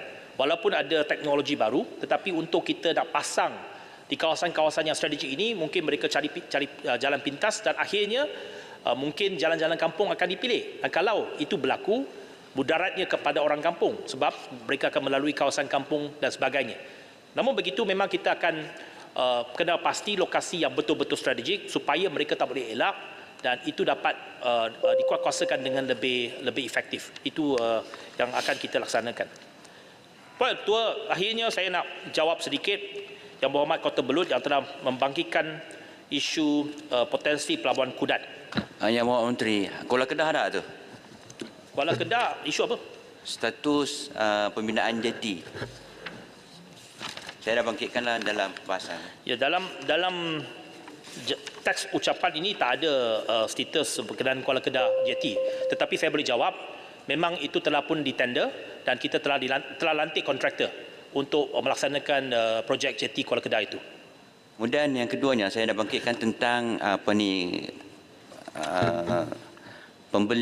cadangan pembelian dredging fleet kapal korek. Saya ingat kalau dapat dipertimbangkan untuk... Memang betul, bahagian maritim Kementerian Pengangkutan telah pun mencadangkan supaya Kementerian Pengangkutan membeli satu kapal korek untuk kita buat dredging. Sebab sekarang ini memang untuk Kuala Perlis dan Kuala Kedah, tiap-tiap tahun kita kena buat dredging. Jadi tahun depan kita nak buat penganjuran 5. Tahun ini kita kena buat dredging lagi. Tahun lepas baru siap. Tapi tahun ini dia mendap balik dan kita terpaksa buat balik. Jadi untuk jangka masa panjang adalah lebih berbaloi supaya Jabatan Laut kita ada satu kapal supaya kita boleh buat dredging secara sepanjang masa. Satu yang Menteri, rakyat di Kuala Kedah tu nak tengok bila boleh mula pembinaan tu. Sekian, terima kasih. Kapal bukannya hari ini kita tempah besok dia dapat, Yang Berhormat. Tak, bukan kapal tu, jeti tu, jeti. Memang ada keputusan dasar di peringkat Kementerian Pengangkutan. Kita telah nak mohon kepada Kementerian Kewangan supaya bagi bajet kepada kita untuk tahun depan memberi kapal tersebut, untuk menempah kapal tersebut. Tahun ini kita tak boleh elak daripada... Jeti yang Berhormat Menteri, jeti. Oh, jeti memang kontraktor telah dilantik. Jeti kontraktor telah dilantik. Dia ada kelewatan sebab berkali-kali retender. Ini masa kerajaan terdahulu pun ada 2-3 kali retender. Itu yang menyebabkan jeti tersebut terlewat. Tetapi akhirnya kontraktor telah pun dipilih.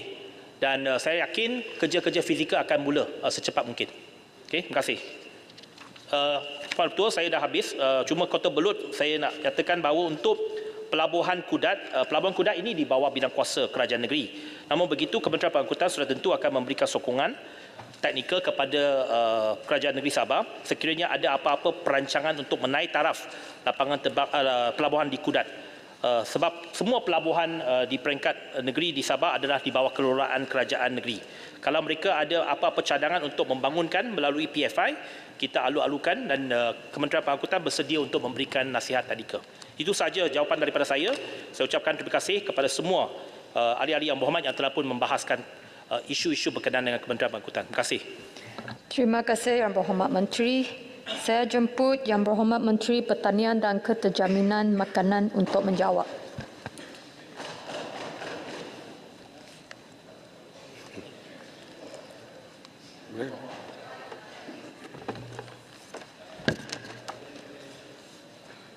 Tuan Yang di-Pertua, Assalamualaikum warahmatullahi wabarakatuh. Salam Malaysia Madani kepada semua yang berada di Dewan yang mulia ini. Di awal sesi pengulungan ini, saya ingin menjunjung kasih kepada Duli Yang Maha Mulia Seri Paduka Baginda Yang di-Pertuan Agong Sultan Ibrahim atas kesudian Baginda berangkat untuk bertitah di istiadat pembukaan penggal ketiga sidang Parlimen ke-15. Saya juga terlebih dahulu ingin merakamkan sembah tahniah kepada Yang Maha Mulia Seri Paduka Baginda Tuanku atas pelantikan sebagai Pertuan Agong yang ke-17. Terusnya saya mewakili seluruh warga kerja Kementerian Pertanian dan Keterjaminan Makanan ingin mengambil kesempatan untuk menzahirkan ucapan penghargaan dan menjunjung kasih kepada Yang di-Pertuan Agong ke-16 Al-Sultan Abdullah Riyatuddin Al-Mustafa Billah Shah Ibni Abarhum Sultan Haji Ahmad Shah Al-Musta'im Billah dan Baginda Tuanku Azizah Aminah Maimunah Iskandariah yang telah memayungi negara dan rakyat sepanjang 5 tahun yang lepas dengan penuh hikmah dan bijaksana. Tuan di-Pertua, saya juga ingin merakamkan ucapan penghargaan kepada 63 orang yang berhormat, ramai sungguh, yang telah membangkitkan isu yang berkait rapat dengan bidang kuasa KPKM sewaktu pembahasan usul menjunjung kasih ke atas titah diraja yang bermula 27 Februari sampai 7 Mac. Yang di-Pertuan Agong melalui titah Baginda juga memberi penekanan agar inisiatif pengeluaran makanan hendaklah dilaksanakan secara tersusun dengan memastikan kebajikan petani, penternak, nelayan dan pengeluar makanan terus menjadi keutamaan. Maka bagi tujuan pengulungan ini, saya akan memberi penumpuan kepada penjelasan mengenai inisiatif yang dilaksanakan oleh KPKM. Tuan Yang di-Pertua, inisiatif pengukuhan sektor agro makanan yang mula saya rintis sejak 2022 telah menunjukkan perkembangan yang memerangsangkan. Pencapaian ini boleh diterjemahkan melalui pertumbuhan sektor agro makanan yang lebih kukuh pada 2023 dengan peningkatan 4.3% kepada 181.4 bilion ringgit berbanding 173.9 bilion ringgit pada 2022. Sektor agro makanan memberi sumbangan yang signifikan kepada keluaran negara kasar 11.6%. Pengiraan ini meliputi industri agro makanan di bawah sektor pertanian, pembuatan dan perkhidmatan. Walau bagaimanapun saya menyedari bahawa KPKM masih berhadapan cabaran dalam menyelesaikan isu bekalan makanan yang bukan saja dihadapi oleh negara kita, bahkan di seluruh dunia. Dalam menjelaskan inisiatif meningkatkan pengeluaran padi seperti yang diajukan oleh Yang Berhormat Tenom, Yang Berhormat Merbok, Yang Berhormat Batang Lupa, Yang Berhormat Parit Bunta, Yang Berhormat Keningau, Yang Berhormat Rompen, Yang Berhormat Mas Gading. Pada tahun 2024, KPKM telah memperkenalkan gelombang padi sebagai satu plan tindakan komprehensif yang merangkumi 12 inisiatif berfokus. Yang pertama, memperkenalkan dasar baru insentif benih padi sah yang juga meliputi perluasan di negeri Sabah dan Sarawak. Yang kedua, memulih dan membangunkan kawasan tanah jerlus. Yang ketiga, memperkasa pembekalan input pertanian melalui projek rintis pembekalan baja di 4 negeri iaitu Perak, Perlis, Terengganu dan Selangor. Ingat, Perlis dan Terengganu pun kita pilih. Selain itu, mewujudkan stokpil baja negara termasuk di Sabah dan Sarawak. Yang keempat, memperkasa pengurusan air ke kawasan tanaman padi.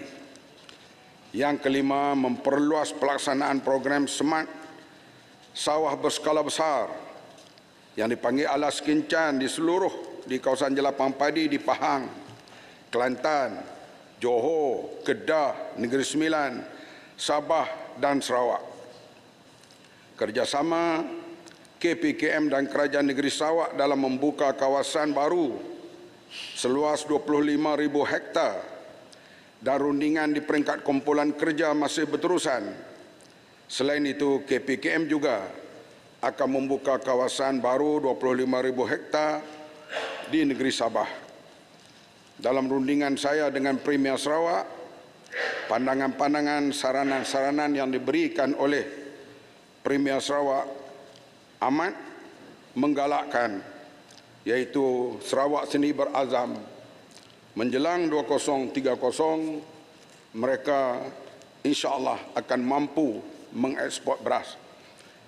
Ini yang diazamkan oleh Kerajaan Negeri Sarawak dan kita memberi sokongan penuh. Yang keenam, memperluas pelaksanaan program 5 kali penanaman dalam 2 musim yang melibatkan seluas 3,000 hektar di kawasan Mada terlebih dahulu. Yang ketujuh, memperkenalkan kaedah pembayaran belian padi secara dalam talian kepada pesawah di seluruh negara. Yang ke-8, mengurangkan kehilangan hasil lepas tuai. Mesin-mesin yang lama kita akan cuba tukar di masa ke semasa kerana ianya banyak berlaku ketirisan. Tirih padi bukan tirih corruption, tirih padi yang berkelimpangan di atas tanah kita kena kurangkan dengan menggunakan mesin baru yang lebih kecil dan lebih ringan. Yang ke-9, membangunkan sistem integrasi maklumat bersepadu. Yang ke-10, membangunkan sistem soil profiling berdasarkan site specific nutrient management yang lengkap bagi kawasan jelapang padi. Yang ke-11, memperkasa penanaman padi bukit dan padi huma di Sabah dan di Sarawak. Yang ke-12, meningkatkan produktiviti hasil padi dengan perluasan kawasan baru jelapang padi meliputi Aida Ketara, Pasar 2 di Terengganu, Aida Seberang Perak, Pasar 2, Perak, Aida Endau Rompin dan Mada Plus. Untuk maklumat semua ahli yang berhormat, garis masa pelaksanaan semua program di bawah inisiatif gelombang padi ini adalah bermula tahun 2024 sehingga 2030 selari dengan dasar agro makanan negara 2021 hingga 2030. Itu yang dipertua. Ini Muhammad, tak masuk tajuk lagi, itu baru. Bagaimana nak menggalakkan penglibatan pihak swasta dalam program-program 12 butiran, 10 butiran yang disebutkan oleh Muhammad? Karena kalau kita lihat nak perkasakan sistem saliran air untuk kawasan padi, kalau sekadar dana yang disalurkan oleh Kementerian Kewangan kepada Kementerian, it will take 20 years to upgrade, tetapi itu kita tidak punya masa sebegitu dan perlukan pelibatan pihak swasta. Dari segi benih umpamanya, kalau cadang nak tanam 5 kali 2 tahun, tentu sekali pelibatan research daripada Research Institute pihak swasta perlu diperkasakan. Sejauh mana butiran-butiran 10-12 perkara yang disebutkan yang Muhammad ini akan melibatkan penglibatan pihak swasta yang lebih agresif? Ada pihak swasta di peringkat perundingan, mereka kalau nak terlibat tentulah mereka mahu berskala besar. dan benih-benih padi baru ini, kita pihak Mardi sedang masuk juga berbincang dengan rakan-rakan terutama negara ASEAN yang telah berjaya membuat tuai padi yang lebih pendek. Ini dalam usaha kita secara intensif kita lakukan. Menjawab persoalan yang dibangkitkan oleh Umpama Kangar, Sek, Bayan Baru, Jerantut, Kuantan, Bera, KPKM memandang serius berhubung dakwaan bahawa wujudnya kartel dalam industri padi dan beras negara. Industri padi dan beras negara dikawaslia oleh KPKM di bawah Akta Kawaslia Padi dan Beras 1994 Akta 522. Melalui akta ini, pelesenan dan penguatkuasaan merupakan langkah KPKM untuk memastikan ekosistem yang adil di sepanjang rantaian nilai industri padi dan beras negara. Sekiranya terdapat pelanggaran Akta 522 dan peraturan-peraturan di bawahnya oleh pemegang lesen dan permit, KPKM akan membatalkan serta-merta atau bergantung lesen mana-mana pihak. Pada tahun 2023, sebanyak 22 lesen penjualan benih padi sah telah dibatalkan kerana telah melanggar syarat sah lesen. Selain itu, KPKM sedang bekerjasama rapat dengan Suruhanjaya Persaingan Malaysia, MYCC, bagi menyiasat dakwaan tersebut di bawah Akta Persaingan 2010, Akta 712. Kerjasama penuh akan diberikan kepada MYCC sehingga siasatan selesai dijalankan. Semua ahli parlimen tahu bagaimana MYCC telah bertindak terhadap ayam, kalangan ayam. Jadi, terima kasih. bagian saya ada benar. Benar. Terima kasih kepada Menteri Pertua. Terima kasih kepada Menteri. Saya bersetujulah kerana di sana adanya Kawaslia Padi yang menguruskan supaya soal kartel ini tidak berlaku. Tapi realiti di bawah sana, Menteri, memang itulah rungutan-rungutan yang ada kepada petani-petani, terutama dalam masalah untuk mendapatkan benih. Benih walaupun harga yang dibenarkan untuk jualnya lebih kurang RM40, RM45, tetapi dijual terpaksa mereka nak dapatnya sebanyak RM55. Jadi persoalan saya nak fokuskan pada soal daerah Krian.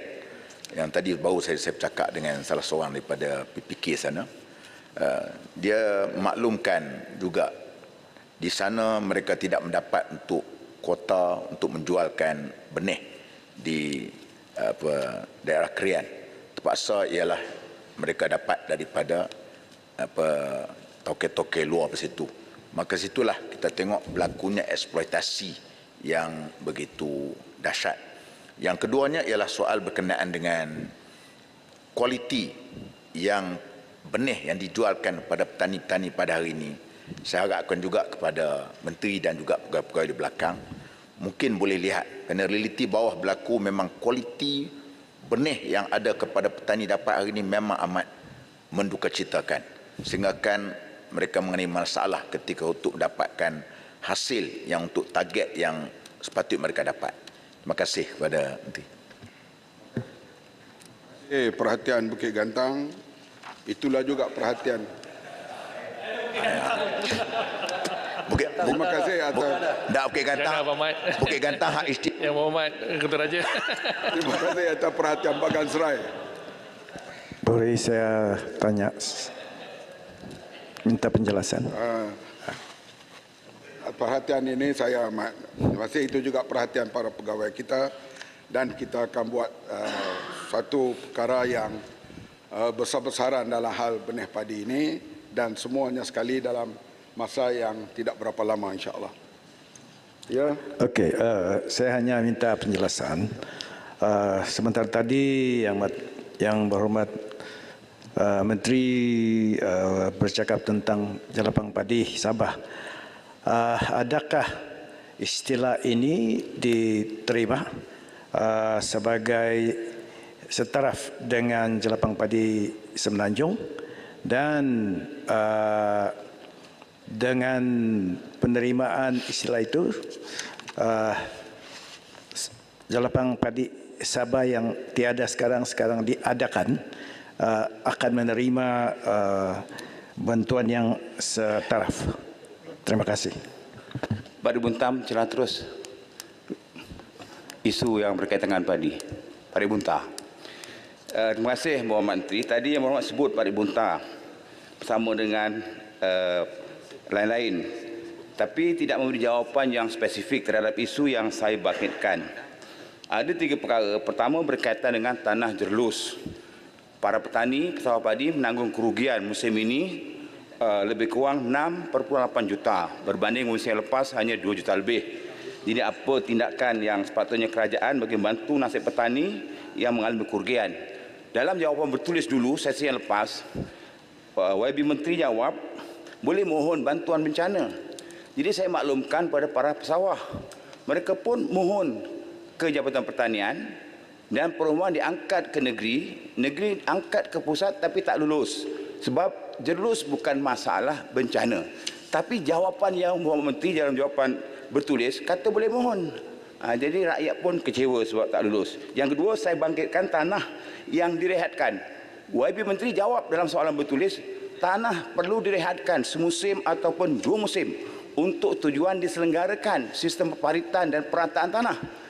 Masalahnya sehingga sekarang apa tindakan agensi kerajaan berkaitan dengan tanah yang direhatkan semusim ataupun 2 musim.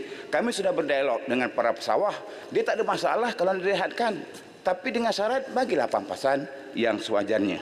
Yang ketiga, sehingga sekarang petani-petani pesawah padi di Perak, khususnya Krian, Parit Bunta, Bagaserai masih lagi belum dapat bantuan RM250. Bila rakyat nak tanya?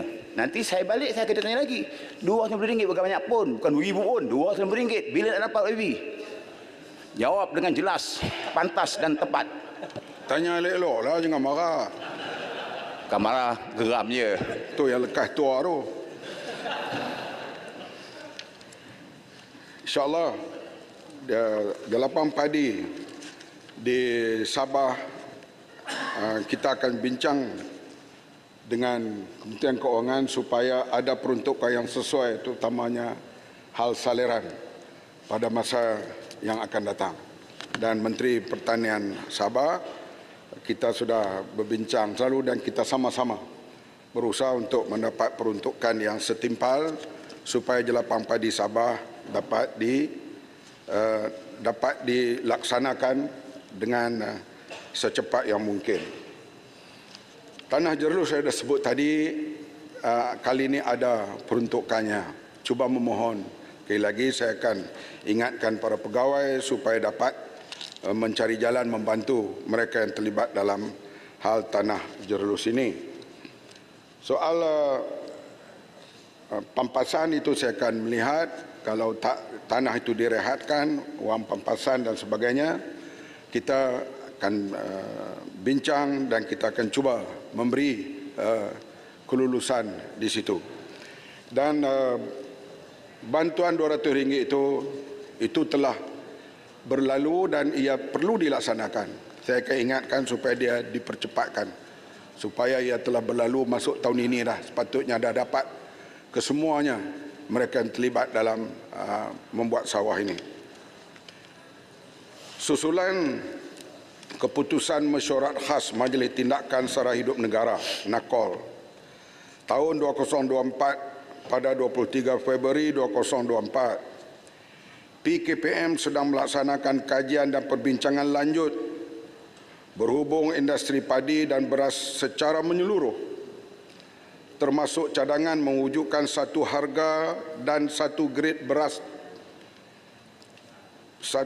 beras tunggal dengan mengambil kira harga belian padi, faktor bekalan, harga beras import dunia, kemampuan bekalan,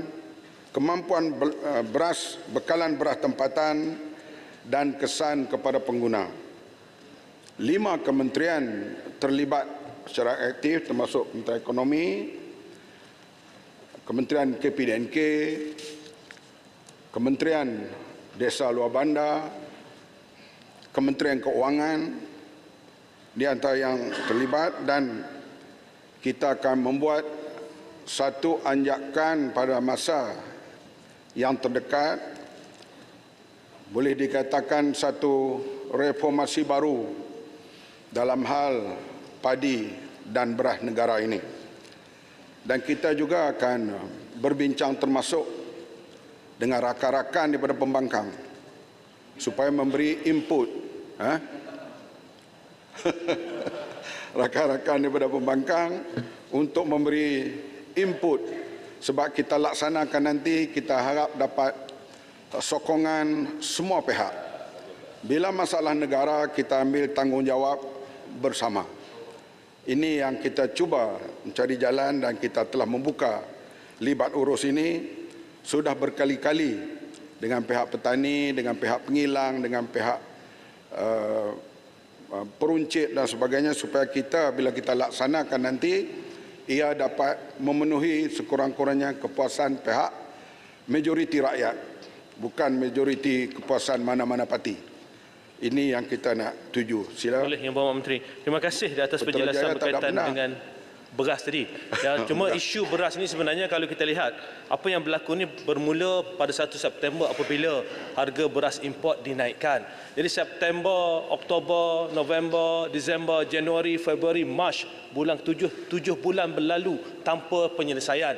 Sebab itu dalam sidang yang lepas kami banyak bangkitkan kajian kata ada beras ada. Tapi hakikatnya semalam saya pergi cek pun masih tak ada beras putih tempatan. Jadi cadangan saya adalah amat penting sebelum kerajaan buat satu keputusan besar nak naikkan harga beras import dan sebagainya. Pastikan keseluruhan ekosistem itu dilihat. Sekarang ni lepas 7 bulan, rakyat dah merana 7 bulan ni, baru kerajaan nak lihat. Jadi penting untuk keputusan besar yang akan datang ni duduk bincang terlebih dahulu. Patutnya benda ni berlaku sebelum bulan 9. Sebelum 1 bulan 9 tu dah bincang dah ni. Inilah kita naikkan sekian. Jadi itulah cadangan saya pada kerajaan. Terima kasih.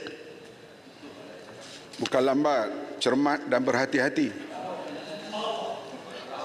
Supaya bila kita buat sesuatu tidak boleh ubah bulan depan ubah lain, bulan ubah lain, supaya kita ambil semua pandangan. Sebab soal beras ini macam sekarang kita dapat sokongan semua negeri untuk membanyakkan kawasan sawah.